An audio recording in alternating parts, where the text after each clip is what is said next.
I'm back again, and this is the final version of the Xriss Xross. This is a dual lane Hot Wheels, 2 lanes on the in and 2 lanes on the out, and this can join to any Hot Wheels track. And I've just got this set up here to my 6 lane setup at the moment. You can actually connect 2 of these to the 6 lane. No problems at all. So you can actually have 4 cars coming down, and you can quite possibly squeeze in 3, but you won't be able to use the finish line at the end because the 6 lanes will kind of spread out a bit. Anyway, this is what I've decided on this final edit and this final piece. It is a 2-piece crossover section. It has and it just joins in the middle here with a joiner, and you will need to put a bit of tape on the underside just to hold that together. There's no way I can print this as a 1-piece merger because my print bed doesn't allow for it. And by the way, this takes about 12 hours to print. Actually, no, it takes longer. It takes 13 hours to print. So it's quite a sizable piece to print. And the length of it is around about, I haven't got my ruler here, I think it is, it's about 350 mil in length. Now, the cool thing about this is, as a Xriss Xross, that it can actually double up as a single lane merger. So you can attach a Hot Wheels track, and that now gives you a merger.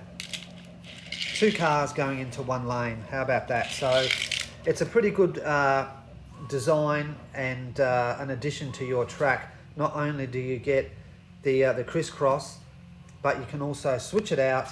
You can have 2 of them as mergers. So 2 lanes going into 1, and that is very cool.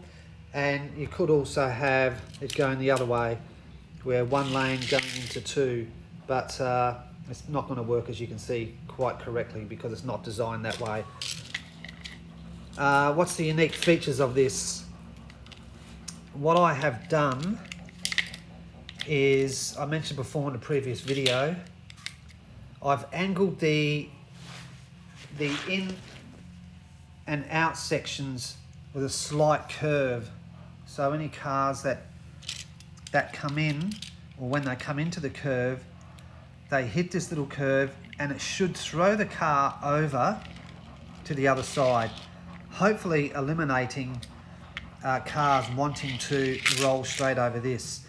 What I have done on this version is I've tapered this off, so if any cars do decide to try and swap lanes, they will roll over, and they still may find their path and continue in the lane to win the race. So I think that's pretty exciting. So this is kind of how it works. If you can see it on the camera, car comes through and it pushes through to the other side.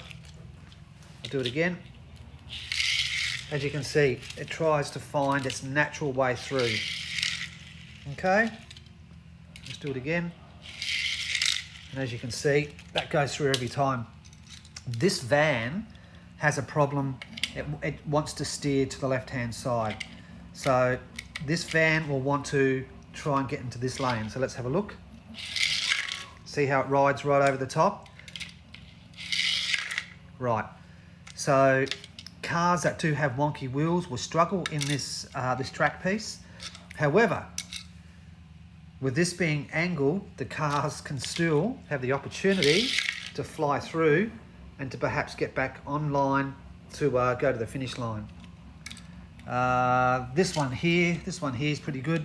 I think he pulls to the left a little bit. Oh no, he's going to make a liar out of me. So, as you can see, it's a very smooth piece. You know, this join, that's not going to affect you at all. You just put a bit of tape on that and away you go. Let's have a look at this car. So Yeah, this one here wants to pull to the right, because you can see when it comes through this section here, it's trying to get into this lane. So try it again. But see how he actually rode up that and then came back down. So that's a design feature that I built into this. So it's a little, it still remains competitive. That's what I'm trying to say. You know, that's the whole point of racing, isn't it? See how he did that? And this truck here, I'm not too sure what he does. I think he's got a mind of his own. Yeah, so he wants to pull to the right as well. Yeah, okay. Yeah, so he wants to pull to the right. So cars that have perfect steering like this Jag are going to have a great run on this particular track piece. Yep, this one here he pulls to the right, doesn't he? No, this one here pulls to the left. No, I don't know what happened there. Try it again. I don't know, something's going wrong with this. I think it's knackered. Anyway, you get the idea. Excuse me. So there it is. There's the track piece done and dusted. I'm really wrapped with this. I'll have this up on Etsy hopefully in the next day or two. And it is, I'll just try and pull it apart with one hand. It is 2 pieces. As you can see, it's just 2 pieces, 2 nice solid pieces that join together with a joiner just there, as you can see. All of my joiners, they all fit every other bit of track. And yet again, just reconfirming what I said, that this can also act as a merger, as a merger. It's a bit hard to do it with one hand. As a merger, 2 lanes going into one. So you're really getting good value out of one piece of track. It can actually do 3 different things. So there we go. This has taken a hell of a lot of time to design, and I tell you, I've gone through a lot of plastic just to get to this point. This is the best that I can come up with, and if you're interested in having a crisscross in your setup, whether it be on your 6-lane or you know, just a 2-lane, I do have starter gates around here somewhere. If you need a starter gate, a 2-lane starter gate for your Hot Wheels track, or a 3-lane for your Hot Wheels racing, just get on my Etsy store and have a look.